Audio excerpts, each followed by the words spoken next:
Hello बच्चों, इस video में हम पढ़ने वाले हैं क्लास 9th रसायन विज्ञान चैप्टर 2। क्या हमारे चारों ओर उपस्थित जो द्रव्य हैं वह शुद्ध हैं। ये चैप्टर का पहला पार्ट है। लगभग 6 या 7 पार्ट में मैं इस पूरे चैप्टर को ख़त्म कर दूंगा।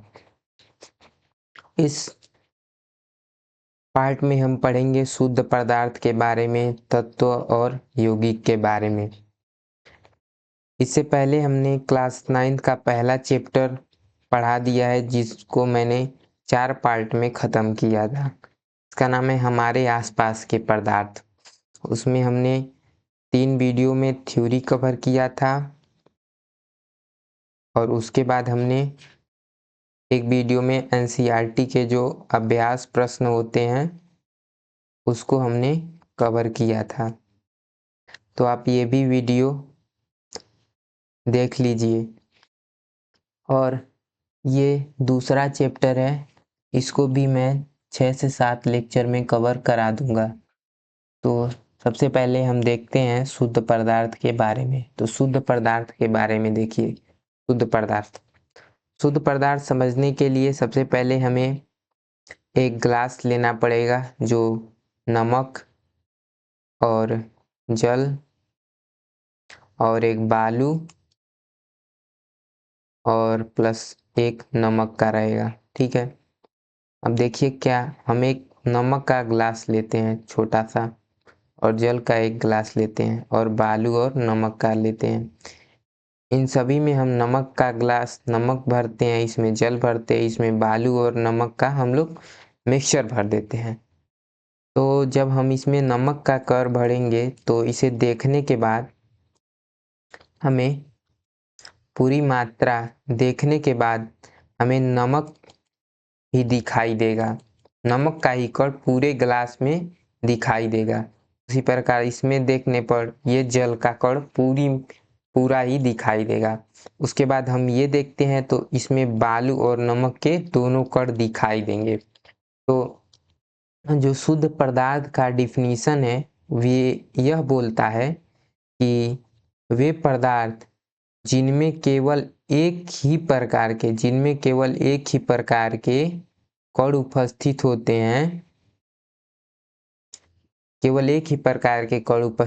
हैं, उन्हें हम लोग शुद्ध पदार्थ कहते हैं।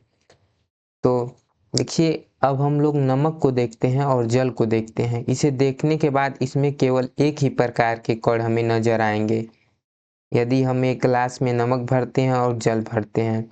ठीक है, लेकिन जब हम बालू और नमक को देखते हैं तो इसमें हमें एक ही प्रकार के कण नजर नहीं आएंगे।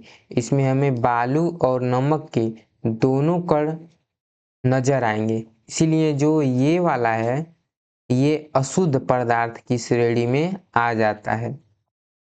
अब हम देखते हैं शुद्ध पदार्थ को 2 प्रकार के होते हैं, पहला तत्व और दूसरा यौगिक। तो अब हम समझते हैं तत्व के बारे में। तत्व को समझने से पहले आपने पढ़ा होगा हाइड्रोजन गैस के बारे में, हीलियम गैस के बारे में, नाइट्रोजन गैस के बारे में, ऑक्सीजन के बारे में। इन सभी गैसों के बारे में आपने पढ़ा होगा। तो देखिए, हाइड्रोजन हो या हीलियम हो या नाइट्रोजन हो या ऑक्सीजन हो, इन तत्व को हम किसी भी रासायनिक अभिक्रिया द्वारा हम इन्हें 2 या 2 से अधिक, ठीक है, 2 या 2 से अधिक रूप में विभाजित नहीं कर सकते हैं। ये रहेगा, हाइड्रोजन को हाइड्रोजन ही रहेगा, इसे किसी भी अभिक्रिया द्वारा तोड़ा नहीं जा सकता है। मतलब 2 रूपों में विभाजित नहीं कर सकते हैं। तो इसकी परिभाषा तत्व की है। तत्व पदार्थ का वह मूल रूप है जिसे किसी भी भौतिक एवं रासायनिक विधियों द्वारा 2 या 2 से अधिक साधारण पदार्थ में विभाजित नहीं किया जा सकता, उसे तत्व बोला जाता है।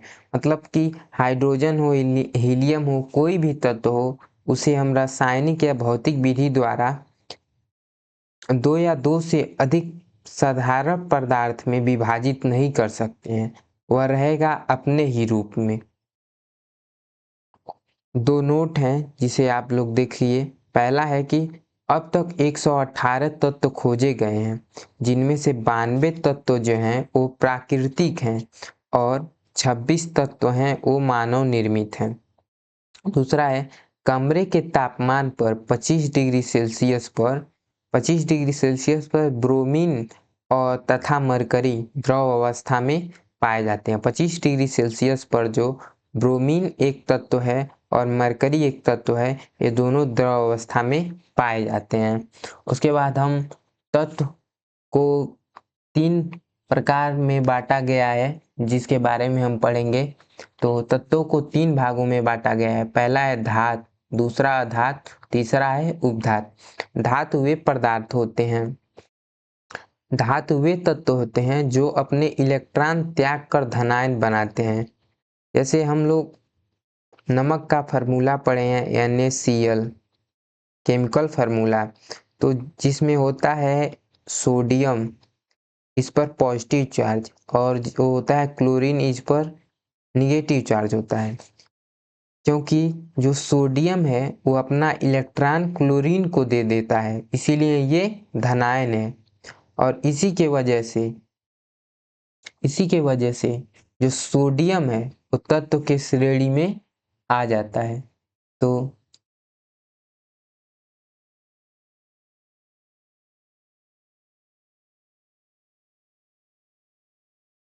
तत्व के श्रेणी में सोडियम आ जाता है और क्लोरीन अधातु के श्रेणी में आ जाता है। क्योंकि जो धातु की परिभाषा है, धातु क्या करता है, इलेक्ट्रॉन त्यागता है, लेकिन अधातु क्या होता है, इलेक्ट्रॉन ग्रहण करता है। तो त्यागने वाला पॉजिटिव चार्ज और ग्रहण करने वाला निगेटिव चार्ज। अब हम धातु के कुछ गुण होते हैं, उन्हें देखते हैं। तो पहला गुण ये है, पहला गुण, धातुएं जो होती हैं चमकदार होती हैं। धातु जो होती है वो चमकदार होती है।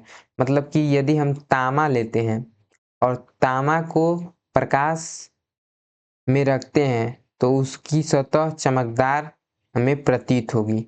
उसके बाद देखिए दूसरा है, धातुएं तन्य होती हैं। तन्य का मतलब ये है कि इन्हें खींचकर तार बनाया जा सकता है। जैसे कि एक धातु है, धातु लेते हैं, जैसे कि धातु का एक इतना सा टुकड़ा लेते हैं जो है मान लीजिए सोने का है। तो इस टुकड़े को हम एक लंबी तार में कन्वर्ट कर सकते हैं। तो इसी गुण को तन्य बोला जाता है, तार के रूप में परिवर्तित करना एक धातु के टुकड़े को। उसके बाद है चौथा गुण, चौथा नहीं तीसरा गुण ये है कि धातुएं जो होती हैं वो आघातवर्धनीय होती हैं, अर्थात इन्हें पीट कर चादर बनाई जा सकती है। तो देखिए धातु जो है इतने बड़े सोने का एक टुकड़ा है, उसे हम पतले चादर के रूप में कन्वर्ट कर सकते हैं। और चौथा ये है कि धातुएं ऊष्मा तथा विद्युत का अच्छा चालक होती है। धातु जो है वो विद्युत का चालक होती है। जैसे हमारे घरों में जो वायर लगे हैं, तांबे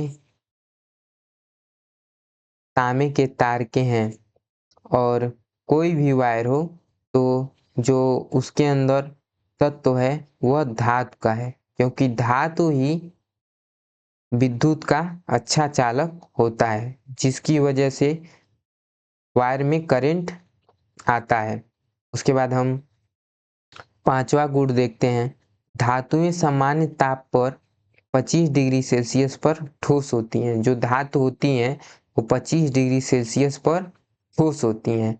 अपवाद कुछ है इसका, मरकरी एक ऐसी धातु होती है जो कमरे के तापमान पर 25 डिग्री सेल्सियस पर द्रव होती है। उसके बाद हम लोग छठवां देखते हैं, तो छवा ये है, धातुएं जो होती हैं सामान्यतः कठोर होती हैं। धातु जो होती है, कोई भी याद धातु, तांबा लीजिए, सोना लीजिए, चांदी लीजिए, ये सभी मेटल हैं यानी कि धातु हैं, लेकिन ये सभी कठोर होती हैं। अपवाद है, सोडियम हो गया और पोटेशियम हो गया, ये सभी नरम होते हैं। उसके बाद हम लोग 7वां गुण देखते हैं, सामान्यतः धातुएं के गलनांक तथा क्वथनांक उच्च होते हैं। जो धातुएं होती हैं उनका गलनांक और क्वथनांक जो है वो हमेशा उच्च रहता है। मतलब यदि इन धातुओं को गलाया जाए तथा इनका क्वथनांक गलाया जाए या क्वथनांक किया जाए तो ये उच्च तापमान पर होंगी। ठीक है, उसके बाद अपवाद देख लीजिए, तो गैलियम और सीजियम के गलनांक निम्न होते हैं। इन दोनों को छोड़कर, गैलियम और सीजियम को छोड़कर जितने भी धातु हैं उनका क्वथनांक और गलनांक दोनों उच्च होगा, लेकिन ये जो तत्व है इनका गलनांक, ये धातु है इनका गलनांक निम्न होता है। उसके बाद 8वां गुण ये है कि धातुओं का घनत्व उच्च होता है। धातु जो होता है उसका घनत्व उच्च होता है। उदाहरण के तौर पर लोहा लीजिए, एल्युमिनियम लीजिए, हम लोहा का टुकड़ा लेते हैं इतना बड़ा सा, तो इसका घनत्व तो अत्यधिक होगा। घनत्व का मतलब है घना से, कोई पदार्थ कितना घना है या कोई भी वस्तु कितनी घनी है उसी को ही हम लोग घनत्व बोलते हैं। उसके बाद देखिए, धातुएं जो हैं, धातुएं धातुओं में ध्वनिक होती है। तो उदाहरण के तौर पर यदि हम घंटी लेते हैं, उसे बजाते हैं, चाहे लोहा लेते हैं उसे बजाते हैं, तो वो ध्वनि उत्पन्न करती है। इसीलिए धातुएं ध्वनि के का गुण रखती है। अब हम देखते हैं कि देखिए, धातु के गुण को हमने देखा कि धातुएं होती हैं चमकदार होती हैं, धातुएं तन्य होती हैं, तन्य का मतलब है तार के रूप में कन्वर्ट करना। धातुएं आघातवर्धनीय होती हैं, आघातनीय होती हैं, इन चादर के रूप में कन्वर्ट करना। धातुएं उष्मा तथा विद्युत का चालक होती हैं। धातुएं सामान्य ताप पर 25 डिग्री सेल्सियस पर ठोस होती हैं। धातुएं सामान्यतः कठोर होती हैं। गलनांक क्वथनांक इनका उच्च होता है, इनका घनत्व तो अधिक पाया जाता है और ये धातुएं जो होती हैं ध्वनिक होती हैं। अब हम देखेंगे उपधातु के बारे में। तो उपधातु की परिभाषा ये है, उपधातु को हमने बताया है कि उदाहरण के तौर पर सोडियम क्लोराइड हम नमक लेते हैं, तो जिसमें सोडियम है ये पॉजिटिव चार्ज है और क्लोरीन है वह निगेटिव चार्ज है। तो क्योंकि सोडियम जो है वो इलेक्ट्रॉन देता है और क्लोरीन है वो इलेक्ट्रॉन ग्रहण करता है, तो जो ग्रहण करने के वजह से इलेक्ट्रॉन ग्रहण करते हैं वो ऋणायन बनाते हैं। अधातु वे तत्व हैं जो रासायनिक अभिक्रिया में इलेक्ट्रॉन ग्रहण करके ऋणायन बनाते हैं। उसके बाद हम देखते हैं अधातु के गुण। अधातु के गुण, तो पहला अधातुएं जो होती हैं चमकदार नहीं होती हैं। अधातु किसी भी हम अधातु को प्रकाश की उपस्थिति में रखते हैं तो वह चमकदार नहीं होती हैं। उसके बाद दूसरा है यह कि अधातुएं तन्य तथा आघातवर्धनीय नहीं होती हैं, वे भंगुर होती हैं। अब इसका मतलब यह है कि जो अधातु होती है उसमें तन्य और ना ही आघातवर्धनीयता जैसे गुण पाए जाते हैं। ना हम उसे तार के रूप में, पतले तार के रूप में लंबा कन्वर्ट कर सकते हैं और ना ही हम उसे चादर के रूप में कन्वर्ट कर सकते हैं, बल्कि ये भंगुर होती हैं। मतलब कि यदि हम कोई भी अधातु लेते हैं और उसको आसानी से तोड़ें तो टूट सकता है। उसके बाद देखिए, तीसरा गुण ये है कि जो अधातुएं विद्युत तथा ऊष्मा के चालक नहीं होती हैं।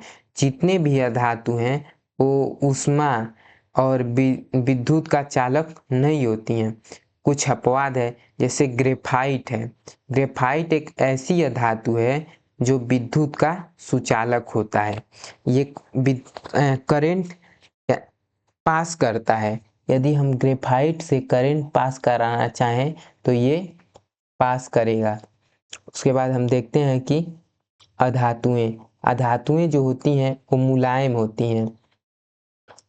कोई भी अधातु लेते हैं, जैसे आपने ग्रेफाइट लिया, ग्रेफाइट मतलब पेंसिल आपने लिया, पेंसिल को लिया, तो ये एक जो इसमें पेंसिल में जो ग्रेफाइट काला सा होता है यह अधातु है। और इसे हम जब इसे नोक जो होता है इसे हम छूने पर ये मुलायम सा महसूस होता है, क्योंकि अधातु के अंदर ये गुण होता है। अधातुएं सभी मुलायम होती हैं। उसके बाद देखिए धातुओं के गलनांक तथा क्वथनांक, गलनांक और क्वथनांक कम होता है। जो अधातुएं होती हैं उनका गलनांक मतलब गलाना और क्वथनांक करना ये काफी अत्यधिक कम होता है। उसके बाद अधातुएं सामान्य ताप पर ठोस, द्रव और गैस तीनों अवस्थाओं में होती हैं। अधातुएं जो होती हैं वो ठोस, द्रव और गैस तीनों अवस्था में पाई जाती हैं, लेकिन जो धातु होती हैं वो समांतर ठोस अवस्था में और समांतर ठोस अवस्था में पाई जाती है। लेकिन अधातुओं में सामान्य ताप पर ठोस, द्रव और गैस तीनों अवस्था में होती हैं। उसके बाद हम देखते हैं उदाहरण, जैसे ब्रोमीन जो होता है वह द्रव अवस्था में होता है। ब्रोमीन एक ऐसी धातु है जो द्रव अवस्था में होती है। अधातु के घनत्व तो कम होते हैं। जो भी अधातु होती हैं उनका घनत्व तो बहुत ही कम होता है। उदाहरण के तौर पर सल्फर लें, फास्फोरस लें, तो इसमें कोई भी घनत्व इसमें अत्यधिक घना नहीं पाया जाता है। अधातुएं जो होती हैं वह ध्वनिक नहीं होती हैं, यानी कि वह ध्वनि उत्पन्न नहीं करती हैं। तो हमने देखा कि अधातु की परिभाषा, अधातु क्या होते हैं, अधातुओं के गुण हमने देखा। उसके बाद अधातुओं के गुणों में अधातुएं चमकदार नहीं होती हैं, अधातुएं तन्य तथा आघातवर्धनीय नहीं होती हैं, विद्युत तथा ऊष्मा की चालक नहीं होती हैं, अधातुएं मुलायम होती हैं, अधातुओं की गलनांक तथा क्वथनांक कम होता है, अधातुएं सामान्य ताप पर ठोस, द्रव, गैस तीनों अवस्थाओं में होती हैं। उदाहरण के तौर पर ब्रोमीन द्रव है। उसके बाद अधातुओं के घनत्व तो कम होते हैं। उसके बाद अधातुएं ध्वनिक नहीं होती हैं, यानी कि अधातुएं जो है ध्वनि उत्पन्न नहीं करती हैं। उसके बाद हम देखते हैं उपधातु के बारे में। उपधातु के बारे में पढ़ते हैं तो उपधातुओं में कुछ गुण धातु के और कुछ गुण अधातु के पाए जाते हैं। उदाहरण के तौर पर ब्रोमीन और सिलिकॉन, ये जर्मेनियम, ये जो तत्व होते हैं इनमें कुछ गुण धातु के और कुछ गुण अधातु के पाए जाते हैं, इसलिए इसे उपधातु भी कहा जाता है। अब हम देखते हैं यौगिक के बारे में देखते हैं। तो हमने पढ़ा है कि यौगिक तत्व और यौगिक दोनों शुद्ध पदार्थ होते हैं। तो अब देखिए यौगिक क्या होता है। जैसे हम लिए H2O लिए, H2O में क्या है, एक दो प्रकार के तत्व हैं, एक हाइड्रोजन है और एक ऑक्सीजन है। जब हाइड्रोजन के 2 मोल 2 अणु और ऑक्सीजन का एक अणु हम लेते हैं तो वो क्या बनता है, जल बनता है, जिसे हम लोग यौगिक कहते हैं। तो इसकी परिभाषा ये है कि जब जब दो या दो से अधिक तत्व परस्पर एक निश्चित अनुपात में रासायनिक सहयोग करते हैं तब वे यौगिक बनाते हैं। जब दो या दो से अधिक तत्व परस्पर एक निश्चित अनुपात में सहयोग करते हैं तब वे यौगिक बनाते हैं। जैसे NaCl है, NaCl में जब सोडियम और क्लोरीन सहयोग किए हैं, रासायनिक सहयोग किए हैं, तो ये क्या बना है, नमक बना है। इसी प्रकार चीनी है C12H22O11, तो ये सब रासायनिक सहयोग किए हैं तब ये चीनी बना है। अब हम देखते हैं यौगिकों की विशेषता। यौगिक की कुछ विशेषताएं होती हैं जिन्हें हम देखते हैं। तो यौगिक की पहली विशेषता है, यौगिक में हमेशा समांगी संगठन होता है। जो सभी यौगिक बनते हैं, यौगिक यानी कि जब तत्व सहयोग रासायनिक सहयोग करते हैं तो यौगिक बनाते हैं तो सभी समांगी संगठन के होते हैं।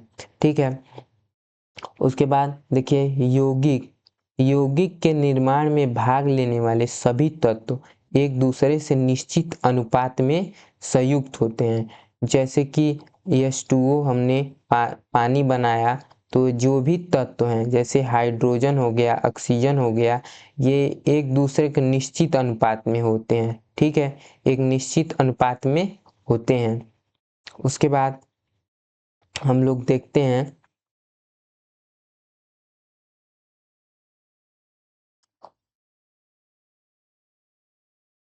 उसके बाद हम लोग देखते हैं तीसरा गुण, जो तीसरा विशेषता ये है, गुण नहीं विशेषता है। यौगिकों के गुण उनके अवयवी तत्वों के गुणों से भिन्न होते हैं। जो यौगिक के गुण हैं जैसे जो NaCl है, ये नमक है। ठीक है, ये एक यौगिक है, लेकिन इसमें जो तत्व है सोडियम है और एक क्लोरीन है। इन दोनों तत्वों के गुण यानी सोडियम और क्लोरीन के गुण दोनों अलग अलग होंगे और NaCl जो एक यौगिक है इनका गुण अलग होगा। उसके बाद हम देखते हैं चौथा है यौगिकों के अवयवी तत्वों को साधारण विधियों द्वारा अलग नहीं किया जा सकता है।